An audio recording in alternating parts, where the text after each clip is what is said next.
osasuna eta errausketa ikerketa taldeak sendagileek osatuta, 2004tik mezubera errepikatzen ari da etengabe, egei borobila delako. Errauskailuak osasunarentzat arrisku bat dira. Beste gauza da, hainbat edabide zensuratu egiten gaituztela. Baina, agertu dira besteak beste, sortzetiko malformazioak, erdiltzeko iztiarrak, abortoak, gaixotasun kardiobaskularrak, arnasbideetakoak eta hainbat minbizi. Eta guzti hori, azken urteotan argitaratzen ari diren ikerlanetan mundu osoan zehar ere ikusi dugun orain bertan. Munduko osasun erakundeak ere 2016an argitaratutako txosten batean aipatzen du erraustegi berriek ere hainbat osasun arazo sor dezaketela. Guzti honekin ikusten dugu kuestioa ez dela erraustegiak arriskutsuak diren ala ez, baizik eta zenbateko arriskua suposatzen duten herritarrontzat barkatu. Eta herriontzat. Donostian jarri nahi duten moduko errauskailuek 100 tona toksiko isurtzen dituzte urtero.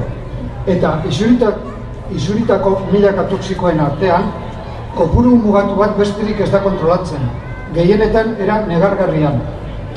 Hala eta guztiz ere, Bizkaiko erraustegiaren ondoan, Zabalgarbi deitzen diotena, eta nire ustez Zabalzikin behar lukena, baieztatu da bertako landaretzan arsenikoaren maila igo egin dela erraustegia martxan jarri zenetik.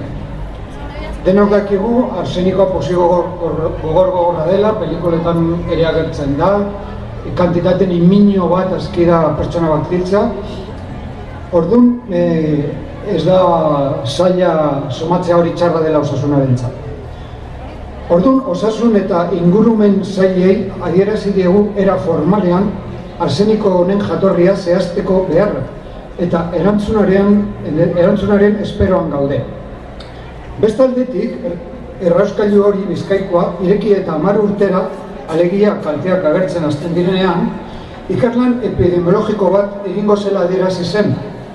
2015an behar zuen, baina nonbait ahaztu zaie, kasualitateak.